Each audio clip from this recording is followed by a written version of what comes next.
Ես ուզում եմ նաև մեզ բոլորից շնորհավորել հաստատված խաղաղության առիթով, որովհետև խաղաղությունը բերել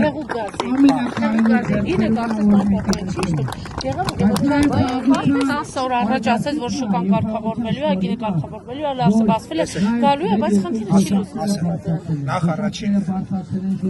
մայիսի սկզբին Հայաստան շատ քիչ քանակով հեղուկազեր մտնում։ Որի հետևանքով հիմնականում հեղուկազ չկար։ Մեր պլան մինիմումն էր Հայաստանում ապահովել հեղուկազի ծավալով։ Եվ այսօր դա արդեն ապահովված է Հայաստանում կա հեղուկազ բոլոր տեղերում։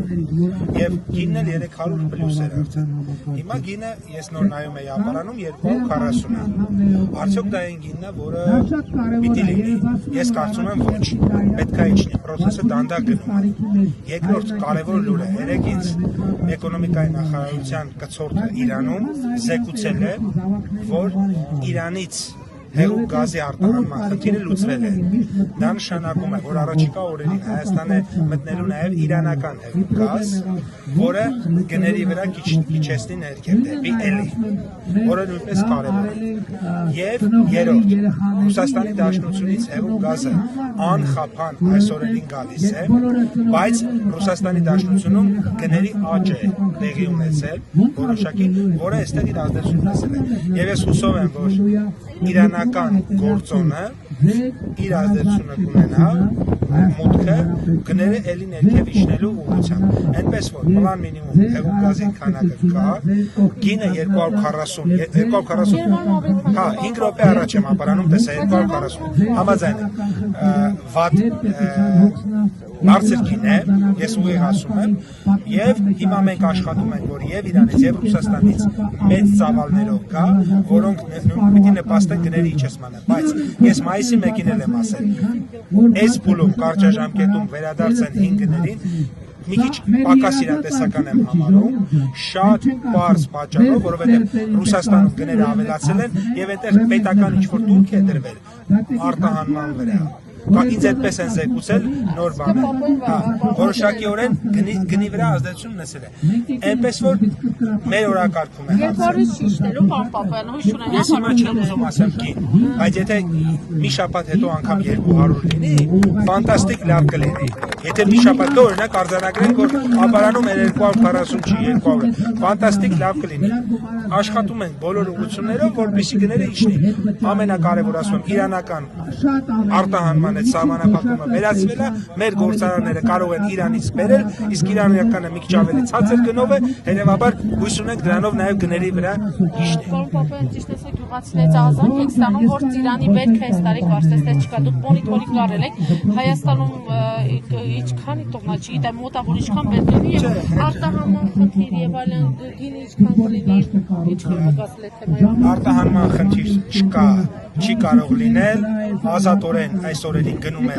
ԵԱՏՄ շուկա, ռուսական շուկա եւ գնալու է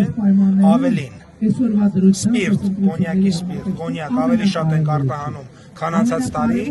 այդ նշանակում է, որ խաղողի աթերման խնդիր չի լինելու, մրգերը գնում են, ջերմոցային ապրանքները գնում են, խնդիր չկա եւ աշխատում են, որ չլինի։ Բայց հարցան կոնկրետ որ բնակավայր եք դուք անձամբ եղել եք, ինչ որ տեղեր կա, որ չեմ եղել արձակուրդի մեջ եմ, իմ տեղակալները զեկուցում են, արտասովոր դեպքեր չկա, կա տեղ կա որ եղել է, բայց անցած տարի էլ է եղել, ինչ որ մի հատ ուրիշ տեղ, մեկ այլ ուրիշ տեղ դրա նախ անցած տարին էլ է եղել, միշտ էլ այդպես է, եւ հետո մի հատ էլ բան կա, բույսերը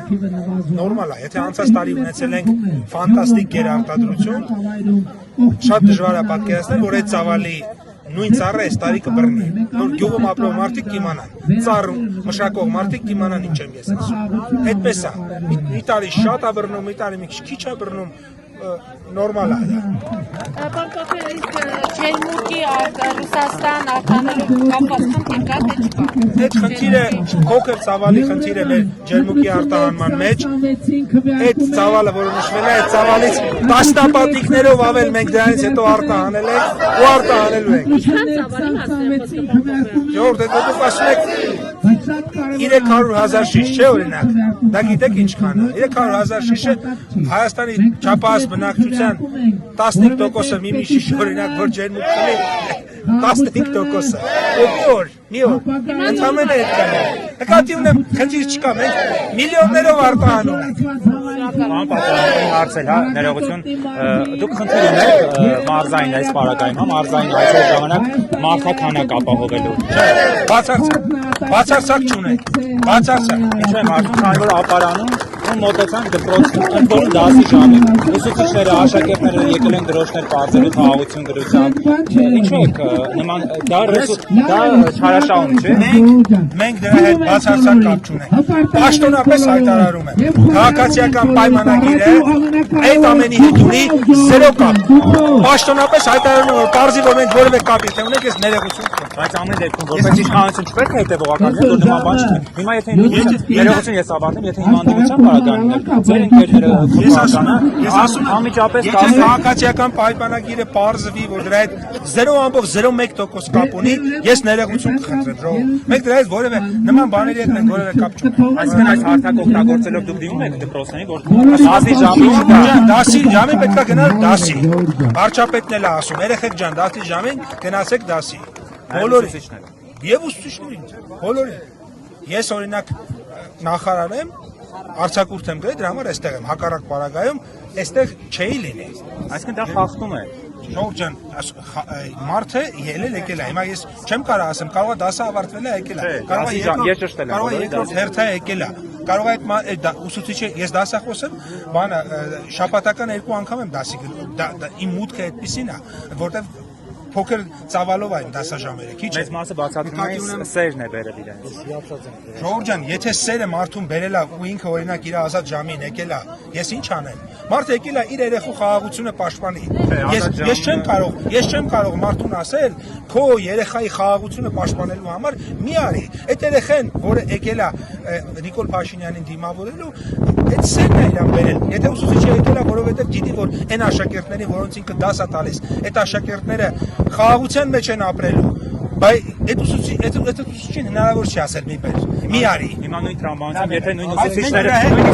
ուսուցիչները ընդդիմության հավատում մասնակցեն, ձեր բացատրությունները պես կլինի, արդեն կա ձեր վարչական ռեսուրսը։ Ընդդիմությունը պատերազմ է քարոզում։ Ընդդիմությունը այս երեխեքի գլխին պատերազմ է բերում։ Մենք Հայաստանը ներբախտ ենք բերում։